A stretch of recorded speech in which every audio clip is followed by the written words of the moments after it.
Matthew Drawn is a visiting fellow at the Center for Strategic and International Studies. He's now joining us live from Washington, D.C. Mr. Drawn, thank you very much for making time for us and welcome to WION Wild is One.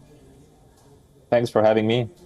Are the concerns raised by European nations that Putin could expand his offensive further into Europe over the coming decade justified? Is there a possibility that even that could happen? Well, if we're talking over the coming decades, yes, certainly this is something that, at least if you're a sound military planner, you have to think about and prepare. Now, on the short term, I think this is less likely. I mean, if you're a rational decision maker in Moscow, although we have seen some irrational decisions in the past, but if you're already struggling to maintain the front line with the Ukrainians, I'm not sure you really want to involve NATO and its military power into the conflict. You'd rather probably seek diversion or distraction and maybe targets softer, let's say softer targets or weaker countries in the vicinity of Ukraine, such as Moldova or Georgia. But yeah, on the short term, I don't see any extension of the conflict. There's been let's say, tacit understanding between the West and Russia that the West would not directly target Russia and that Russia would not directly target NATO countries to keep escalation under control for both sides. Mr. Drawn, now that you've mentioned the military, what could have been the stoking factor or for this worry or fear among generals and also the military alliance of NATO? What could have caused that worry?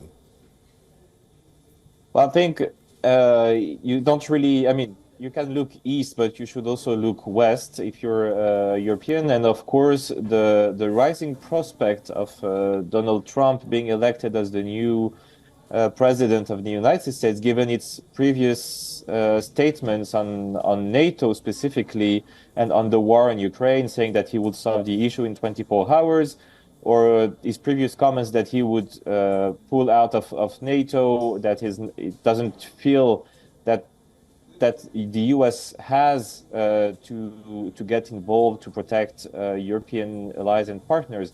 I think this is probably the main factor that raises fears, or at least that European capitals are now coming to terms of the fact that they might have to handle the security of the continent by themselves in the coming years, and we're talking the elections are in November this year, so this is not a so far away future. So I guess this also helps European capitals to think about what should be their responsibility, how they can be prepared for a scenario, because of course the fact that NATO is weakened would change Russia's calculus, and although it might not precipitate Russia to attack NATO, I'm sure it will.